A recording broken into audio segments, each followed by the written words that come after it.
About 8 years ago, I moved from Taiwan to Suzhou. Before I returned to the city, my imagination pictured of a place full of stone bridges, meandering rivers, and traditional buildings. But when I arrived, what I saw was totally different.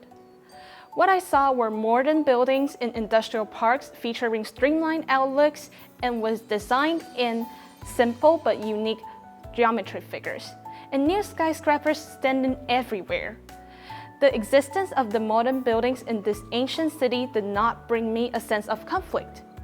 Instead, I became fascinated about the surprising harmony that featured both traditional and modern architectural styles. My fascination peaked when I first visited the new Suzhou Museum.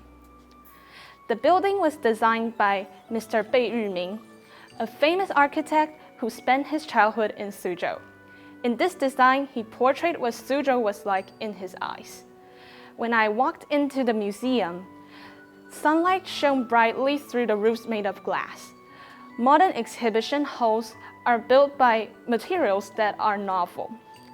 Black, gray, white, and brown are the colors that can mainly be seen in the interior designs, simple but modern. I walked out of the museum. There were traditional Suzhou gardens with many ponds, koi in red and orange swimming underneath the stone bridges.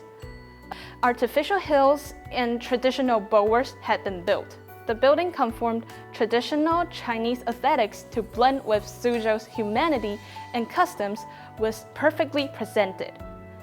This all totally amazed me.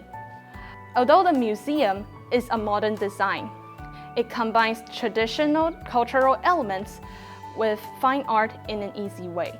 I realized that the new Suzhou Museum is a great example of the wonder of the combination of old and new.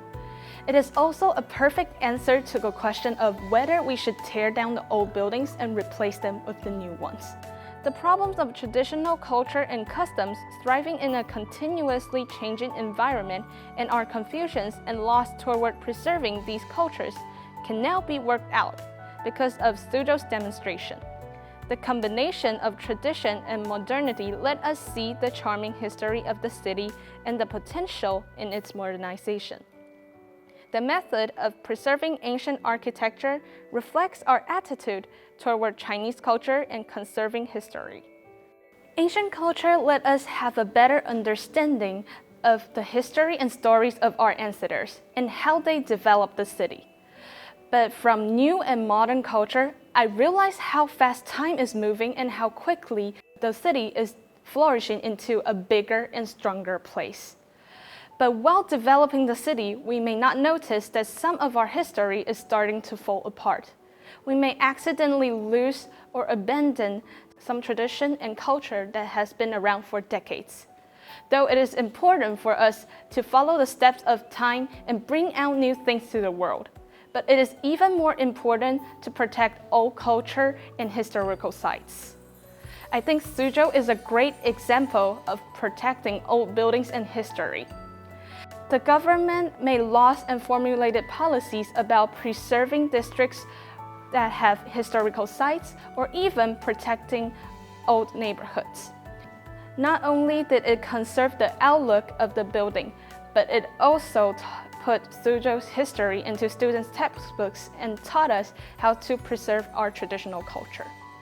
It is very important for our generation to understand and embrace the roots of our own culture, expand and pass down these ideas and thoughts to our next generation. By observing Suzhou's unique architectural styles, I learned to appreciate the value of traditional culture and to seek opportunities so that our cultural roots can thrive in modern times. The expansion and blooming of traditional cultural roots shed light on the modern developments. As we can see in numerous examples of innovation of traditional art form and creation of new cultural brands. Such cultural expansions even creates new aesthetic values and new ideas relating to Chinese culture. To inherit the old and to create the new. This is how we sustain our cultural confidence and help people from all over the world to understand and benefit from our own traditions. Understanding my own culture, appreciating my own culture, developing my own culture, and let my culture shine bright in the world of diversity and creativity. I believe this is what cultural confidence truly means to me. Thank you.